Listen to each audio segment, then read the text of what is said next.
messy Bible moments, from unholy mess to holy mercy.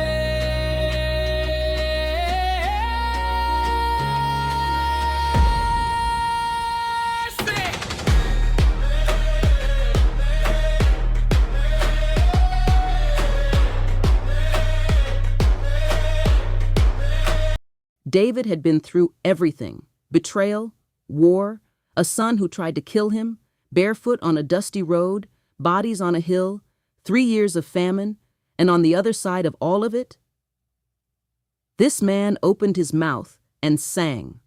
Not a complaint, not a resignation letter, not a breakdown, a song. A full-throated, heaven-shaking, I know who brought me through song. Samuel 22 is David's testimony, and it is one of the most raw, most real, most fire-filled passages in the entire Bible. This is not a man who had an easy life and wrote pretty music about it. This is a man who has been to the bottom, looked up from the pit, and decided, God is still worthy of every word he has. If you have ever survived something that should have finished you, this chapter was written for you. David opens this song with 3 names for God: my rock, my fortress, my deliverer. Not the rock, not a fortress. My rock, my fortress, my deliverer. Personal, specific, earned through experience. Because you cannot call God your rock until something tried to knock you down and he held you steady. You cannot call him your fortress until something came for you and couldn't get through. You cannot call him your deliverer until you needed delivering from something real. David wasn't reciting theology.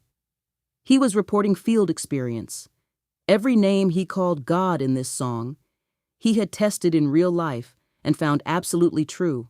That is a different kind of faith. Not inherited faith. Not Sunday morning faith. Survive something faith. And it hits different every single time.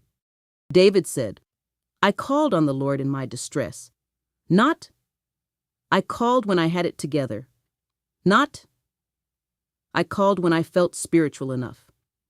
In my distress. In the mess, in the middle of everything falling apart.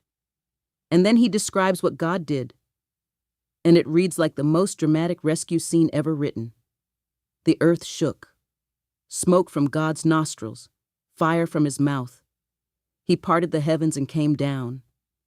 He came down for David in his distress, on his worst day.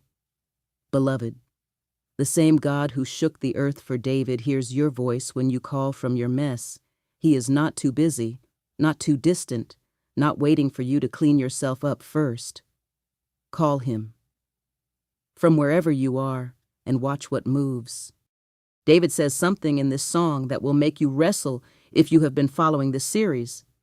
He said, the Lord rewarded me according to my righteousness. And if you remember everything we covered, your eyebrow just went up. But here is what David understood that we need to understand too. Righteousness is not perfection. Righteousness is posture. It is the consistent orientation of your heart toward God, the returning, the repenting, the refusing to stay down or stay away. David fell hard, multiple times, but he always came back. He never hardened himself against God permanently, never stopped calling him his rock even when his own choices shook the ground beneath him. That stubborn coming back, that is righteousness in the eyes of a God who looks at the heart.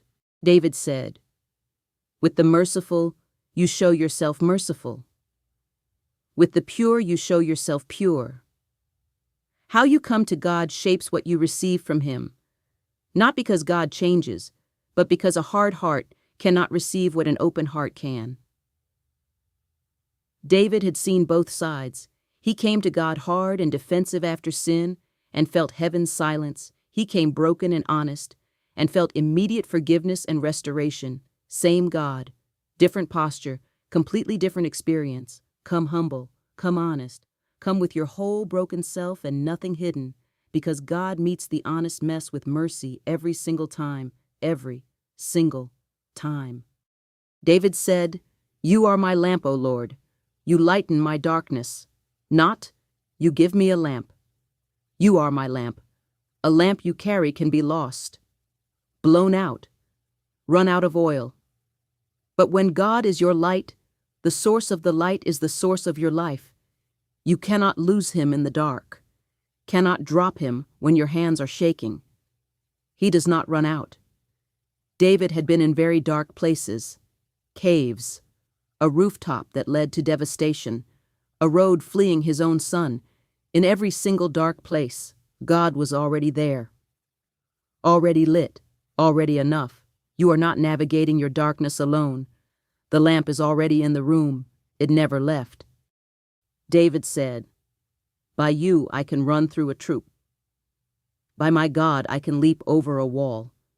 Hear that with the full weight of what David actually faced. This is not motivational poster language. This is a man who literally ran from armies, who literally faced walls with no natural solution. He is saying, I didn't get over those walls by being strong enough. I got over them because God was the one doing the leaping. There is a wall in front of somebody reading this right now.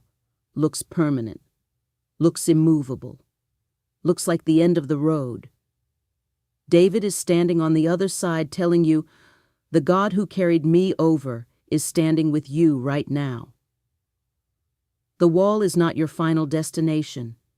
It is just the place where you find out if you trust him enough to leap. David said, "Your gentleness has made me great, not your power, not your might, your gentleness." That wrecked me the first time I read it slowly. David, this warrior, this king, this man who survived the most violent chapters of Israelite history, looked back over his whole life and said the thing that made him who he was God's gentleness with him, the patience when he wandered, the mercy when he fell, the quiet, steady presence that never left, even when David's behavior should have driven it away. God's gentleness is not weakness. It is the most powerful force in the universe. It is the thing that keeps bringing a stubborn, messy, complicated human being back to where they were always meant to be. David said, "You have delivered me from the strivings of my people, not just from outside enemies, from the people closest to him, Saul's spears, Absalom's rebellion, Shimei's curses, internal fractures and betrayals that almost destroyed everything. The most dangerous threats David ever faced were never the Philistines. They were inside his own house, his own tribe, his own family. And God, through the messiest possible circumstances, kept David standing. If you are dealing with opposition from people who should be in your corner, hear this. God is not only the God of your public battles, he is very specifically the God of the private ones, the family ones, the inside the house ones. He sees all of it, and he is keeping you through all of it. David ends this song where he started it. Back to the rock, back to the foundation. He says, "The Lord lives. Blessed be my rock. Exalted be the God of my salvation. After everything, after the caves and the palace and the rooftop and the road and the hill and the famine, after all of it, the Lord lives, not the Lord was there, not the Lord helped me once, the Lord lives. Present tense, right now, still active, still the rock under everything." David could have ended this song bitter, exhausted, with a long list of everything God allowed that he didn't understand. Instead, he ended it with a declaration that costs something to say when life has been this hard. The Lord lives. Say it like you mean it, because it is still true. It has always been true, and nothing you have been through has changed it. Here is what 2 Samuel 22 is really telling us. Testimony is not a highlight reel. Real testimony is, I went through the valley. I was in the pit. I made decisions that cost me more than I wanted to pay. I survived things I had no business surviving, and God was in every single chapter. Not just the victory chapters, the cave chapters, the running chapters, the barefoot road chapters, the body on a hill chapters. God was in all of it. David's song is powerful not because his life was easy, but because his life was devastatingly hard, and he still found God faithful in every part of it. Your testimony has that same power. Every chapter. Even the ones you are ashamed of. Especially those. Here is what God needs you to hear today.